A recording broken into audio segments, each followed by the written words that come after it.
നമസ്കാരം, എല്ലാവർക്കും പുതിയൊരു ക്ലാസ്സിലേക്ക് സ്വാഗതം. ഇന്ന് നമ്മുടെ civil police officer, woman civil police officer പരീക്ഷകൾക്ക് വേണ്ടിയിട്ടുള്ള സ്പെഷ്യൽ ടോപ്പിക് ക്ലാസ്സുകൾ ആരംഭിക്കുകയാണ്. അതിൻ്റെ പാർട്ട് 1 ക്ലാസ്സാണ് ഇന്ന് നമ്മൾ പഠിക്കാനായിട്ട് പോകുന്നത്. അവസാനം വരെ കൂടെ ഉണ്ടാകും. നിങ്ങളുടെ സപ്പോർട്ട് തീർച്ചയായും വേണം.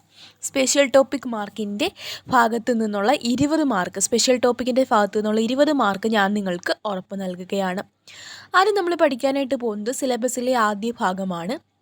ഭാരതീയ ന്യായ സംഹിത അല്ലെങ്കിൽ BNS.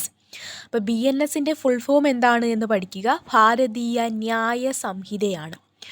നമുക്കറിയാം, ഈ ഭാരതീയ ന്യായ സംഹിത 2024 നിലവിൽ വന്ന നമ്മുടെ നിയമമാണ്. ഭാരതീയ ന്യായ സംഹിത ഇന്ത്യയിലെ പുതിയ ക്രിമിനൽ നിയമമാണ്. അപ്പോൾ ഏതായിരുന്നു പഴയ ക്രിമിനൽ നിയമം? പഴയ ക്രിമിനൽ നിയമം IPC ആയിരുന്നു, Indian penal code. Indian penal കോഡിനെ റീപ്ലേസ് ചെയ്തുകൊണ്ട് നിലവിൽ വന്ന പുതിയ ക്രിമിനൽ നിയമമാണ് ഭാരതീയ ന്യായ സംഹിത എന്ന് പറയുന്നത്. നമുക്ക് ഭാരതം എന്നുള്ള പേരും കൂടിയൊക്കെ ഉൾപ്പെടുത്തിക്കൊണ്ട് കുറച്ചും കൂടെ സമഗ്രവും ആധികാരികവുമായിട്ടുള്ളൊരു നിയമസംഹിത തയ്യാറാക്കണം എന്ന ലക്ഷ്യത്തോടു കൂടി നിലവിൽ വന്നതാണ് ഭാരതീയ ന്യായ സംഹിത. അപ്പോൾ ഒരു നിലവിൽ വന്ന ഡേറ്റ് നമ്മൾ പഠിച്ചു. പ്രാബല്യത്തിൽ വന്നത് 2024 ജൂലൈ 1-നാണ്. അപ്പോൾ ഈ ഒരു ബില്ല് പ്രാബല്യത്തിൽ വരുന്നതിന് മുമ്പ് ഇതിൽ കുറച്ച് ഡേറ്റുകളൊക്കെ ഉണ്ട്. ഇത് ലോകസഭയിൽ അവതരിപ്പിക്കണം, രാജ്യസഭയിൽ അവതരിപ്പിക്കണം. അപ്പോൾ ആ ഡേറ്റുകളും കൂടി നിങ്ങളൊന്ന് അറിഞ്ഞിരിക്കുക. ഓക്കെ ആണല്ലോ. അപ്പോൾ ഞാനത് നോട്ടിൽ ഇൻക്ലൂഡ് ചെയ്തിട്ടില്ല. നിങ്ങൾ എന്ത് ചെയ്യുക, ക്ലാസ് കേൾക്കുക, ശ്രദ്ധിച്ച് കേട്ടിട്ട് അതൊന്ന് എഴുതിയെടുക്കുക.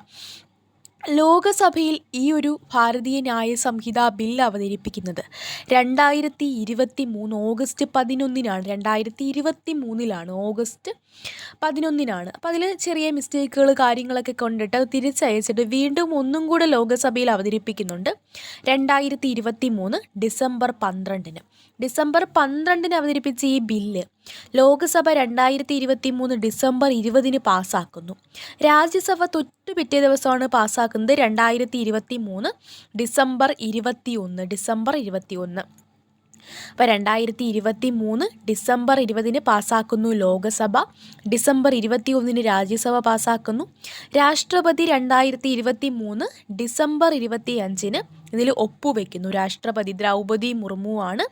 2023 ഡിസംബർ 25 അല്ലേ, ക്രിസ്മസ് ആണല്ലേ, അന്നാണ് ഈ ഒരു ഭാരതീയ ന്യായ സംഹിതയുടെ ബില്ല് രാഷ്ട്രപതി അംഗീകരിക്കുന്നത്. അതിനുശേഷം 2024 ജൂലൈ മാസം 1-ന് എന്ത് ചെയ്യുന്നു, ഭാരതീയ ന്യായ സംഹിത ബില്ല് നിലവിൽ വരുന്നു. ഓക്കെ ആണല്ലോ. നമുക്കിതിൽ ആദ്യം തന്നെ പഠിക്കാനുള്ളത് നമ്മുടെ സിലബസിൽ പറഞ്ഞിരിക്കുന്നത് ഡെഫിനിഷൻസ് ആൻഡ് ജനറൽ എക്സ്പ്ലനേഷനെ കുറിച്ചിട്ടാണ്. ഡെഫിനിഷൻസ്, ഇതിൽ കുറേ നിർവചനങ്ങൾ പറഞ്ഞിട്ടുണ്ട്. വളരെ പ്രധാനപ്പെട്ട ടോപ്പിക്കാണ്, നമുക്ക് നോക്കാം. ആദ്യം തന്നെ സെക്ഷൻ 2(3)ലാണ് ചൈൽഡ് അല്ലെങ്കിൽ കുട്ടി എന്നതിൻ്റെ ഡെഫിനിഷൻ പറയുന്നത്. നമുക്കറിയാം, കുട്ടി എന്ന് പറഞ്ഞാൽ എന്താണ്? 18 വയസ്സ് പൂർത്തിയാകാത്ത വ്യക്തിയെയാണ് കുട്ടി എന്ന് വിളിക്കുന്നത്. അപ്പോൾ ഭാരതീയ ന്യായ സംഹിതയിൽ കുട്ടി എന്നതിൻ്റെ നിർവചനം നൽകിയിരിക്കുന്ന സെക്ഷൻ 2(3) ക്ലാസ് കേൾക്കുമ്പോൾ തന്നെ പഠിച്ചുകൊള്ളുക. 2(3) ഇനി അവസാന നിമിഷം നോട്ട്സ് ഒന്നും എടുക്കാൻ പറ്റാത്തവർക്ക് നിങ്ങളിപ്പം നോട്ട് എഴുതുമ്പോൾ 2(3) ചൈൽഡ്, 2(4) കൃത്രിമം, ഇങ്ങനെ മാത്രം എഴുതിയെടുക്കുക. ഈ നോട്ട്സ് നിങ്ങൾക്ക് നമ്മുടെ ചാനലിൽ ഷെയർ ചെയ്യുന്നതായിരിക്കും. ടെലിഗ്രാം ചാനൽ ലിങ്ക് ഫസ്റ്റ് കമൻറ്റിൽ കൊടുത്തേക്കാം. അപ്പോൾ സെക്ഷൻ 2(3) 18 വയസ്സ് താഴെയാക്കാത്ത ഏതൊരു വ്യക്തിയും, താഴെയുള്ളവരെയാണ് കുട്ടികൾ എന്ന് പറയുന്നത്, ചൈൽഡ് എന്നതിൻ്റെ നിർവചനം. സെക്ഷൻ 2(4)ലാണ് കൃത്രിമം അല്ലെങ്കിൽ വ്യാജൻ, കൗണ്ടർ ഫീറ്റ് ഇതിനെക്കുറിച്ച് നമ്മൾ പറയുന്നത് സെക്ഷൻ 2(4) ഒരു വസ്തുവിനെ മറ്റൊരു വസ്തുവിനോട് സാമ്യമുള്ളതാക്കുകയോ സാമ്യമുണ്ടാകുന്ന വിധത്തിൽ രൂപപ്പെടുത്തുകയോ ചെയ്ത് വഞ്ചന നടത്താൻ സാധ്യതയുള്ള രീതിയിൽ ആ വസ്തു നിർമ്മിക്കുകയോ വ്യാജമാക്കുകയോ ചെയ്യുന്നതിനെ കൃത്രിമം എന്ന് പറയുന്നു. ഒരു വസ്തുവിനെ മറ്റൊരു വസ്തുവിനോട് സാമ്യമുള്ളതാക്കുകയോ സാമ്യമുണ്ടാകുന്ന വിധത്തിൽ രൂപപ്പെടുത്തുകയോ ചെയ്ത് വഞ്ചന നടത്താൻ സാധ്യതയുള്ള രീതിയിൽ ആ വസ്തു നിർമ്മിക്കുകയോ വ്യാജമാക്കുകയോ ചെയ്യുന്നതിനെ കൃത്രിമം എന്ന് പറയുന്നു. അപ്പോൾ എന്താണ്, ഒരു വസ്തുവിനെ പോലെ വേറൊരു വസ്തു ഉണ്ടാക്കുന്നു. നിങ്ങൾ ഈ ഡീറ്റെയിൽ എക്സ്പ്ലനേഷൻ കണ്ടൊന്നും പേടിക്കണ്ട. കൃത്രിമമായിട്ട് മറ്റൊന്നും ഉണ്ടാക്കുന്നു. ഇപ്പോൾ ഒരു കോൾഗേറ്റ് എന്ന് പറയുന്നൊരു പേസ്റ്റ്, അപ്പോൾ അതാണ് എന്ന് തോന്നിപ്പിക്കുന്ന വിധത്തിൽ വേറൊരു ആൾ എന്ത് ചെയ്യുന്നു, അതാണ് എന്നും പറഞ്ഞ് അതിൻ്റെ ഒരു വ്യാജനം ഉണ്ടാക്കുന്നു, അല്ലേ? കൃത്രിമമായിട്ട് വസ്തുക്കൾ ഫേക്കായിട്ട് ഉണ്ടാക്കത്തില്ലേ? ഒന്നിനെ മറ്റൊന്നുമായിട്ട് സാമ്യപ്പെടുത്തിയിട്ട് വേറൊരെണ്ണം കൃത്രിമമായിട്ട് ഉണ്ടാക്കുന്നു. ഇതാണ് വ്യാജൻ. ഇതിനെക്കുറിച്ച് പറയുന്നത് സെക്ഷൻ 2(4) BNSൻ്റെ. സെക്ഷൻ 2(8) രേഖയെക്കുറിച്ച് പറയുന്നു. ഡോക്യുമെൻ്റ്, രേഖ എന്നാൽ അക്ഷരങ്ങൾ, അക്കങ്ങൾ അല്ലെങ്കിൽ അടയാളങ്ങൾ എന്നിവയിലൂടെയോ ഏതെങ്കിലും വസ്തുവിൽ പ്രകടിപ്പിക്കുന്നതോ വിവരിക്കുന്നതോ ആയ ഏതൊരു കാര്യത്തെയും രേഖ എന്ന് വിളിക്കുന്നു. രേഖ എന്ന് പറയുമ്പോൾ അതിൽ അക്ഷരങ്ങൾ, അക്കങ്ങൾ അല്ലെങ്കിൽ അടയാളങ്ങളിലൂടെ ഏതെങ്കിലും വസ്തുവിൽ പ്രകടിപ്പിക്കുന്നതോ വിവരിക്കുന്നതോ ആയ ഏതൊരു കാര്യത്തെയും രേഖ എന്ന് വിളിക്കുന്നു. അതുപോലെ തന്നെ ആ കാര്യത്തിൻ്റെ തെളിവായി ഉപയോഗിക്കാൻ ഉദ്ദേശിച്ചുള്ളതോ ഉപയോഗിക്കുവാൻ കഴിയുന്നതോ ആയ ഇലക്ട്രോണിക്, ഡിജിറ്റൽ റെക്കോർഡുകളും ഇതിൽ പെടുന്നു. അപ്പോൾ രേഖ എന്ന് പറയുമ്പോൾ അതിൽ ഏതൊക്കെയാണ് പെടുന്നത് എന്ന് അറിഞ്ഞിരിക്കുക. അക്കങ്ങൾ, അക്ഷരങ്ങൾ, അടയാളങ്ങൾ, ഇലക്ട്രോണിക്, ഡിജിറ്റൽ റെക്കോർഡുകളെല്ലാം രേഖ എന്ന് പറയുന്നതിൻ്റെ ഡെഫിനിഷനിൽ വരുന്നതാണ്. സെക്ഷൻ 2(8) രേഖയെക്കുറിച്ച് പറയുന്നു. സെക്ഷൻ 2(13) അഭയം നൽകലിനെ കുറിച്ച് പറയുന്ന BNSലെ സെക്ഷൻ. അപ്പോൾ 2ൻ്റെ സബ് ഡിവിഷനുകളിലാണ് നിർവചനങ്ങൾ നമ്മൾ സ്റ്റാർട്ട് ചെയ്തിരിക്കുന്നത്. അപ്പോൾ അഭയം നൽകൽ 2(13). എന്താണ് അഭയം നൽകൽ? ഒരു വ്യക്തിക്ക് അഭയം കൊടുക്കുന്നു. അഭയത്തോടൊപ്പം എന്തൊക്കെ കൊടുക്കുന്നത് അഭയം നൽകലിൻ്റെ കാറ്റഗറിയിൽ വരും? പാനീയം, വെള്ളം, അല്ലേ? കുടിക്കാൻ എന്തെങ്കിലും കൊടുക്കുന്നത്. വസ്ത്രം, പണം, ആയുധങ്ങൾ, വെടിമരുന്ന് അല്ലെങ്കിൽ വാഹനമാർഗങ്ങൾ നൽകുന്നതോ പട്ടികപ്പെടുത്തിയിരിക്കുന്നതോ അല്ലാത്തതായ ഏതെങ്കിലും മാർഗത്തിലൂടെ ഒരു വ്യക്തിയെ സഹായിക്കുന്നതിനെയാണ് എന്തെന്ന് പറയുന്നത്? അഭയം നൽകൽ. അഭയം നൽകൽ എന്നാൽ ഒരു വ്യക്തിക്ക് എന്തൊക്കെ കൊടുക്കുന്നതാണ്? അഭയം, ഭക്ഷണം, പാനീയം, പണം, വസ്ത്രം, ആയുധങ്ങൾ, വെടിമരുന്ന്. അപ്പോൾ ഇതൊക്കെ അതിനകത്ത് വരുന്നതാണ് എന്ന് ഓർത്തിരിക്കുക. വാഹനമാർഗങ്ങൾ എന്നിവ നൽകുന്നതോ പട്ടികപ്പെടുത്തിയിരിക്കുന്നതോ അല്ലാത്തതോ ആയ ഏതെങ്കിലും മാർഗത്തിലൂടെ വ്യക്തിയെ സഹായിക്കുന്നതിന്, ഈ പറഞ്ഞ ഏതെങ്കിലും മാർഗത്തിലൂടെ ഒരു വ്യക്തിയെ സഹായിക്കുകയാണെങ്കിൽ അത് BNSൻ്റെ സെക്ഷൻ 2(13) പ്രകാരം അഭയം നൽകൽ എന്ന കാറ്റഗറിയിൽ വരുന്നു. സെക്ഷൻ 2(14) പരിക്ക്. ഏതെങ്കിലും വ്യക്തിക്ക് ശരീരത്തിലോ മനസ്സിലോ, ഇവിടെ അറിഞ്ഞിരിക്കണം, പരിക്കെന്ന് പറയുമ്പോൾ നമ്മൾ വിചാരിക്കുക എന്തെങ്കിലും പറ്റി മുറിവുണ്ടായിട്ട് നമ്മുടെ ദേഹത്ത് പരിക്ക് പറ്റുന്നു, അല്ല. അപ്പോൾ സെക്ഷൻ 2(14) പ്രകാരം പരിക്കിൻ്റെ നിർവചനത്തിൽ എന്തൊക്കെയാണ് വരുന്നത്? ഏതെങ്കിലും വ്യക്തിക്ക് ശരീരത്തിലോ മനസ്സിൽ മുറിവുണ്ടാകുന്നത്, അല്ലെങ്കിൽ പ്രശസ്തിയിലോ സ്വത്തിലോ നിയമവിരുദ്ധമായി വരുത്തി വയ്ക്കുന്ന ഏതൊരു ദോഷവും എന്ന് അർത്ഥമാക്കുന്നു. പരിക്ക് സെക്ഷൻ 2(14 ശരീരത്തിൽ, മനസ്സിൽ, പ്രശസ്തിയിൽ, സ്വത്തിൽ എല്ലാം ഉണ്ടാകുന്ന നിയമവിരുദ്ധമായിട്ട് വരുത്തി വയ്ക്കുന്ന ദോഷങ്ങളെ എന്തെന്ന് പറയാം? പരിക്ക് എന്ന് പറയാനായിട്ട് പറ്റും. സെക്ഷൻ 2(28) പൊതുപ്രവർത്തകൻ.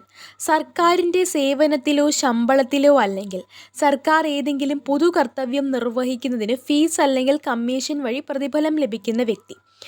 സർക്കാരിൻ്റെ സേവനത്തിലോ ശമ്പളത്തിലോ പ്രവർത്തിക്കുന്ന വ്യക്തികളെ പൊതുപ്രവർത്തകൻ എന്ന് പറയാം. അല്ലെങ്കിലോ സർക്കാർ ഏതെങ്കിലും കർത്തവ്യം നിർവഹിക്കുന്നതിന് വേണ്ടിയിട്ട് എന്തെങ്കിലും ഫീസോ കമ്മീഷനോ പ്രതിഫലമോ ഒക്കെ ലഭിക്കുന്ന വ്യക്തികളെ പൊതുപ്രവർത്തകൻ എന്ന് പറയാം. പബ്ലിക് സർവൻറ്റിനെ കുറിച്ച് പറയുന്ന BNSലെ സെക്ഷൻ 2(28) സെക്ഷൻ 3(5) നമുക്ക് നോക്കാം.